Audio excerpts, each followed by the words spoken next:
আসসালামু আলাইকুম viewers, welcome to my YouTube channel Masud blog. আজকে আমার এই ঘরের মুরগিগুলা 900-র ভিতরে 300 দিয়েছিলাম আগামীতে, আর এটাতে 300 আছে। তো বর্তমান দিতে দিতে এখন আর বর্তমান আছে 100 পিসের মতন। তো যাই হোক, মুরগি নিতে আসবে। তো এই তো আমার মুরগি নিতে আসছে। তো এটা আমাকে দেখেন নাই আগামী 10টা ভিডিও, তো দেখতে পান নাই। তো আশা করি এবারে দেখতে পেলেন। ইনশাআল্লাহ ভালো ভালো ভিডিও দেবো। আমি নেট পায় না, এই জন্য দিতে পারি না। তো যাই হোক, ইনশাআল্লাহ ওয়াইফাই নিলে প্রতিদিন ভিডিও দেওয়ার চেষ্টা করব। আমার এই ভিডিওটা দেখার চেষ্টা করবেন আপনারা সবাই। তো এই আমি মুরগি মাপা শুরু করলাম। তো আমার এখানে একটু সমস্যার জন্য মুরগিটা আমি মাপতে পারি না। এটা আমার খালাতো ভাই, মামাতো ভাই আছে, ওরা আমাকে হেল্প করতেছে একটু।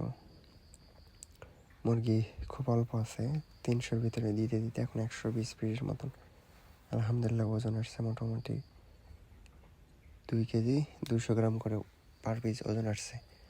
খুব খুশি। তো মুরগিগুলো খুব শক্তিশালী, এই ফিড খাই ভালো মতন, ওষুধপত্র ইনশাল্লাহ ভালোই দিয়েছি। আমার এখানে বর্তমান 10 পিস করে ওজন আসছে, 22 কেজি 23 কেজি করে। তো আমরা 3 ভাই, একটা বামুক নিয়েছে, এটা আমার মামাতো ভাই, আর ওটা খালাতো, আর এটা আমি। তো আমার এখান থেকে অল্প একটু হেঁটে যেতে হয়, যার জন্য গাড়ি আসে না, এই জন্য ভাড়ে করে নিয়ে যেয়ে দিয়ে আসতে হয়।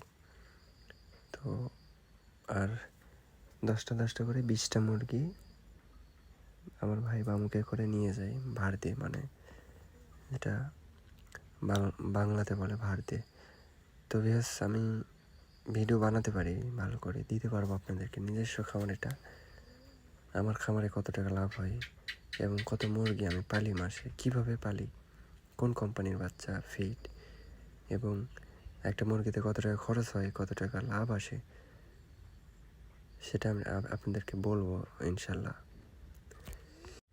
আর অবশ্যই আমার এই ভিডিওটা আপনারা দেখবেন, তাহলে আশা করি কিছু বুঝতে পারবেন, জানতে পারবেন। তো আমি ছোট মানুষ, অনেক কিছু বুঝি এবং বোঝার চেষ্টা করি। আমি বিদেশে ছিলাম, আমার এই ঘরগুলো করা ছিল। তো যাই হোক, ফাইনালি মুরগি মাপা শেষ, আমি রিসিপ্টটা দিতে যাচ্ছি।